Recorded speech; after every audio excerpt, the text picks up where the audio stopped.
Bum, bum.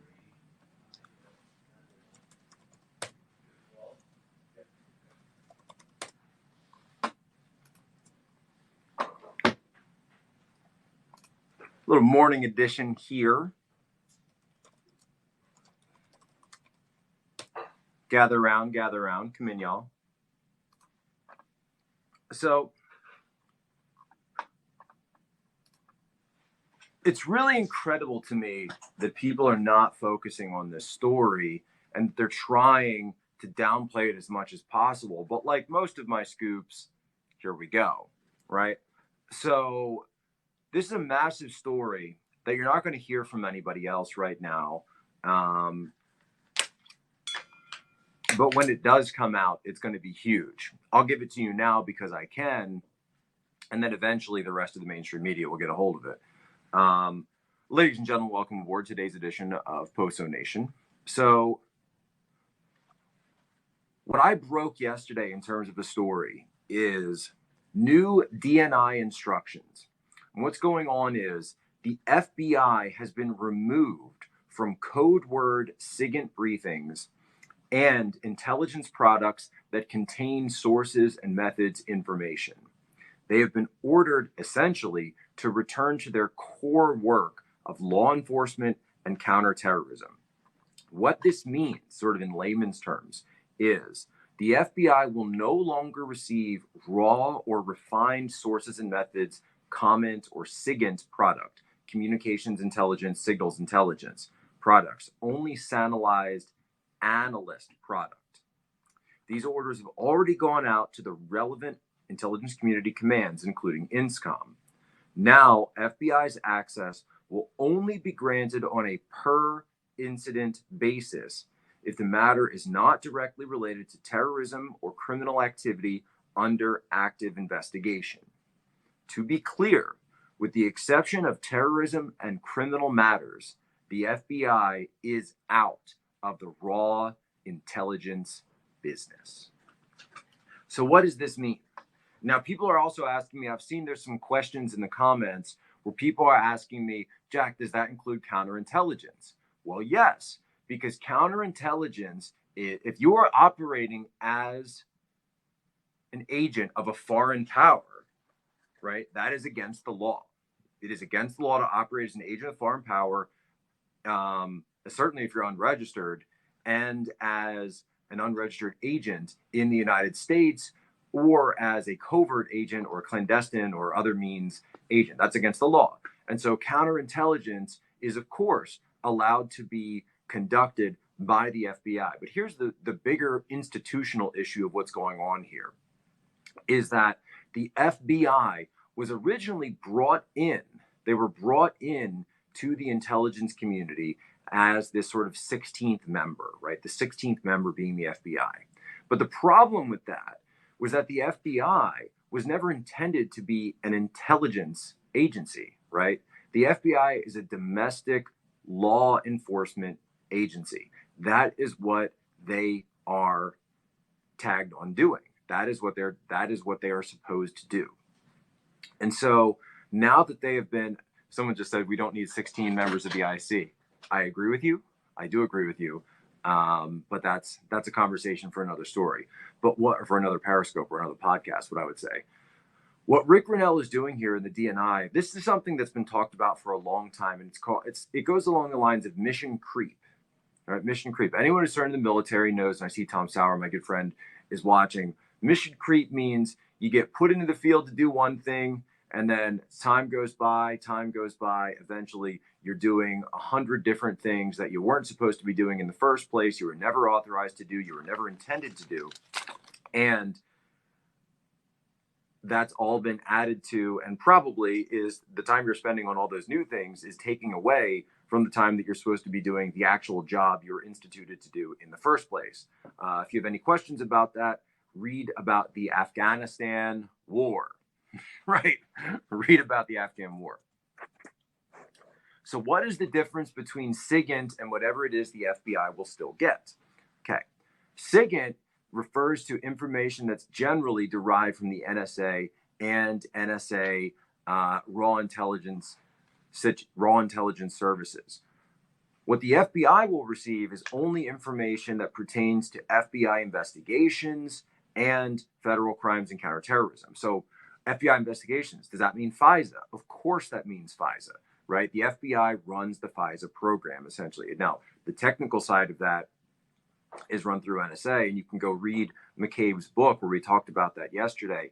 But the FISA process is not being changed. What is being changed is FBI's broader access into the signals database. The signals database is now the FBI is being locked out. They're essentially being locked out. And if they want access in, if they want deeper access in, they are going to have to get all sorts of approvals on a per incident basis, per case basis for what's going on. What allowed it to be that broad in the first place? That is an excellent question. That's an excellent question.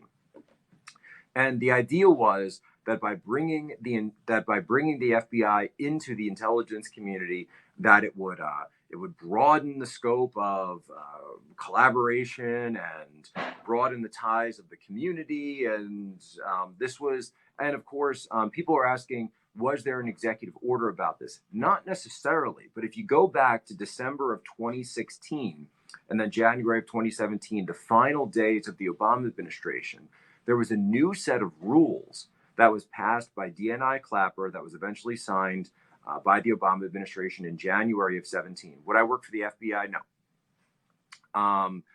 And I've turned down multiple offers to be a federal agent in the past, an 1811 agent. Never had an offer from the FBI though. I did have offers from NCIS and Secret Service. And what essentially happened, what we're seeing now, is that Obama gave that information or gave that access broadly throughout the intelligence community. 1811 is the government code for a federal agent. That's what an 1811 it is. Come on, guys. And then I was in 0132.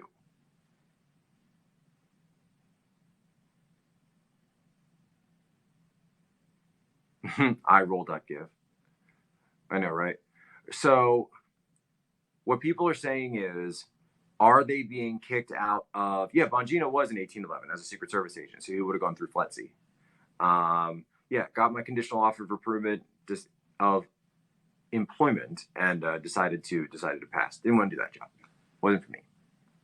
Yeah, I like the Intel side better. It's just simple as that. I wanted to do Intel work, cool gun, everything else. Anyway, not talking about that. And so what's happening here is a big institutional slapdown of the FBI, and the FBI is basically being told, you need to stay in your lane. Your lane is not to be involved in politics. Your lane is not to be involved in these political investigations. Your lane is supposed to be looking for federal crimes, right? And counterterrorism. Period, full stop. Period, full stop. Federal crimes and counterterrorism. Their job is not to be looking into whether the incoming, the incoming national security advisor has a difference of opinion on the United States' policy towards Russia or China or any nation than the outgoing administration. Okay, this is not the role of the FBI. And then the fact that they used, and McCabe says this in his own book, they were using a Logan Act, as a pretense for this, which is a law that's completely unconstitutional. It's from the Adams administration, never been prosecuted. 1799, right? And McCabe says this without a hint of irony. That, oh yes, of course, the sacred Logan Act that we all signed up to, support and defend. No, I don't think so. Nobody swore an oath to the Logan Act. It's a joke. It's a complete joke, and it always was a joke. No, you wanted to get Flynn. You wanted to target Flynn. There's no question about that. Everybody knows. Everybody knows the truth about that. Okay, everybody knows the truth about that. And so, and here's the bigger point is because Flynn was caught up. Flynn was caught up under the FISA that Sergei Kislyak was on, and raw tech cuts, because we have McCabe's testimony now. Raw tech cuts from that FISA were then given to McCabe, who gave them to Comey, who gave them to Clapper, who gave them to Obama. Now, I want to be very clear about something here. This is not necessarily being done in response to all the Flynn revelations. That's not necessarily the impetus for this. This has been around for a very long time, where people have said, why is the FBI have access to this information when this is intelligence information? This is not the role of the FBI. There's a lot of people who have been calling out, even in the Obama years, by the way, long before anything came in, where, yeah, if we're going to talk about the Logan Act, why are we talking about John Kerry in his meetings with Javad Zarif, right, the foreign minister of Iran? Let's talk about that. So the FBI has been really going way, way out of their lane for a long time. And now this is a way of sort of setting the rules of the road. And is it a slapdown? You can read it that way. You can certainly read it that way, that it's a slapdown. But for a lot of people, quite frankly, I think this is just making clear what the FBI's actual role is, and it's sort of bringing them home. The way I look at it, quite frankly, and I do have friends that are in the FBI who actually agree with this, who actually agree that the FBI has gone too far away from their original mandate and away from their original orders, right? Away from what their original purpose was for, Federal Bureau of Investigations, right? You know, we want the FBI of the TV shows, right? And the FBI of Hollywood, the one they're going after serial killers, they're going after terrorists, they're going after the blind sheikh, they're going after, you know, trying to prevent the Oklahoma City stuff from going on. But unfortunately, we ended up getting the FBI of Waco, the FBI of Ruby Ridge, and now the FBI that allowed 9/11 to happen, the FBI that allowed the 1993 World Trade Center attack to happen, the Blind Sheikh and Ramzi Youssef. We have the FBI that allowed so many domestic shootings to happen, the Boston bombing. Don't even get me started about the Boston bombing, by the way, because, and I know that people have heard me talk about this before, the fact that I did have family members who were at the finish line in the Boston bombing, and who did end up, I don't even know what the right word for it is, but they ended up losing limbs in the terrorist attack at the Boston bombing, and the fact that the FBI knew about these guys and did nothing. The FBI, and so we're talking about from the 90s to the 2000s to the 2010s, all the way forward, and we see the FBI getting involved in these crazy investigations about, the president of the United States and General Flynn and all this other stuff, when we see them dropping the ball all over the place in terms of their actual mandate and what they should be doing. Omar Mateen, the Pulse nightclub, San Bernardino, and I'm just going off the top of my head. I'm literally just going off the top of my head here. The Pensacola. We just found out now that the Pensacola shooter was a member of Al Qaeda. So we found out that the Pensacola shooter, the Saudi pilot who was here in Pensacola doing flight training, was a member of Al Qaeda, and they had been a member of Al Qaeda for a long time. So how was it that the FBI let a member of Al Qaeda come into our country, go into one of our military bases when he was an active member of Al Qaeda? How does this happen?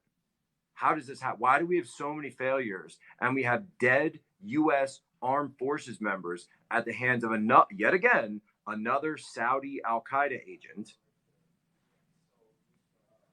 and nothing happens? So here's what happens. Here's how you fix this. You get them out of all of these other little pots that they've got their fingers in, and you bring them home. You bring them home and you put them back to work doing what they were supposed to be doing in the first place. And by the way, if the FBI doesn't have the ability to continue to conduct their counterterrorism mission, then maybe they should lose it and maybe it should be given to someone else. There's no, by the way, the FBI isn't in the Constitution, right? None of these federal, alphabet soup of agencies are in the Constitution, right? We can write laws that change anything, right? We can push these laws through our legislature because we live in a constitutional republic. If we want reform to the FISA process, we can do it. Rand Paul's been talking about that for how long, and his dad was talking about it for how long. Adam Schiff, go back to like 2013. Adam Schiff, before he became the Adam Schiff that we know, actually used to talk about FISA abuse. Believe it or not, there's clips of Adam Schiff going to this is how you can tell the man has no integrity, because there's videos of Adam Schiff going on RT, Russia Today, talking about FISA abuse in 2013. Right? That was because that was Adam Schiff back then. Now he's, done a complete 180 on this. And so, and I'm sure everybody can think of different, the Vegas shooting. Everyone can think of different times where the FBI has conducted, conducted themselves poorly and left things on the table. Plus, oh, by the way, sending 29 agents to Roger Stone's house to raid him at 5 a.m. With helicopters and rigid hulled inflatable boats and maritime unit and everything else, when Roger Stone at the time had only been accused of a white collar crime, didn't own any firearms, was not violent, and yet the FBI did that to him. We all remember it. Plus, they tipped off CNN. So we know about this. So what's being done here is a reining in of the FBI in the sense, but I also, they've talked about it in terms of reorganization. That's what they've said publicly. But what we're also seeing, I think, is a reminder of what their personal and original mandates were for their agencies. The FBI was not supposed to ever get involved in politics. They did. The FBI was never supposed to get involved in raw signals intelligence. They did. By the way, they're still going to have their TSSCIs. So they're still going to be able to have access to finished products, right? They're going to have access to finished products, but it's not going to be the direct level broad access that they used to have to code word intelligence programs from SIGINT and COMET. And so, look, everybody wants the FBI from the TV shows, right? You want the FBI from Homeland, or the FBI from, it's not FBI, but like the Jack Bauer, CTU, which is a fictional agency. That's what you want. But what you get is the FBI of Waco. What you get is the FBI of Roger Stone. What you get is the FBI of General Flynn.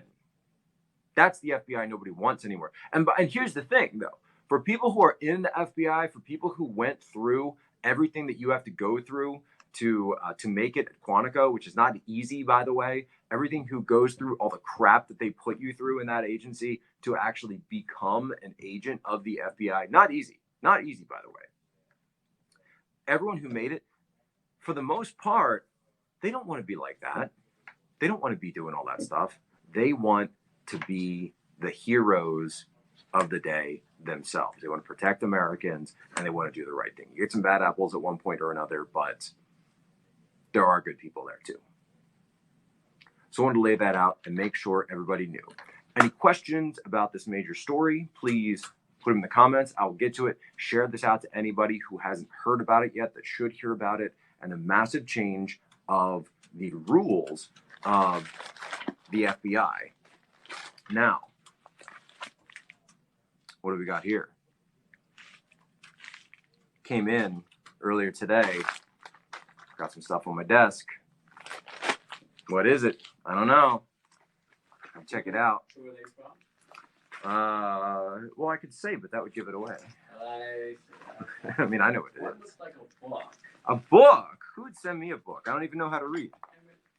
I know. All you do, you just use it to collect stuff on your desk. That's true. No, I read Sean Parnell's book, M. Raheem's, and Luke Rosiak. I didn't read the shark book. I don't know why somebody sent me a shark book, but let's see. What do we have here? what do we have here? It is, boom, United States of Socialism, early book from Mr. Dinesh D'Souza. Wow. Thank you so much, Dinesh D'Souza. Really appreciate this. Can't wait to crack into it. Very cool from my friend Dinesh D'Souza. Very, very cool. Oh, yeah.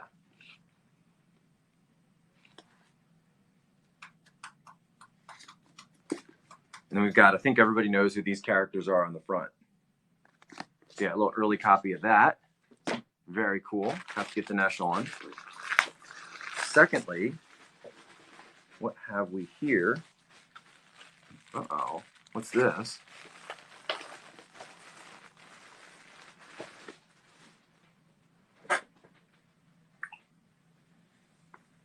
Oh, yeah. There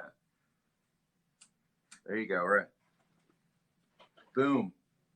Very cool. Very cool. Live free or die. Live free or die. And this is great too. You can see that right there. Made in the USA. You know we love that. Made in the USA. Got the logo on the sleeve there. The flag. Very cool. Appropriately placed on the sleeve. And this is from, I want to make sure I get the name right.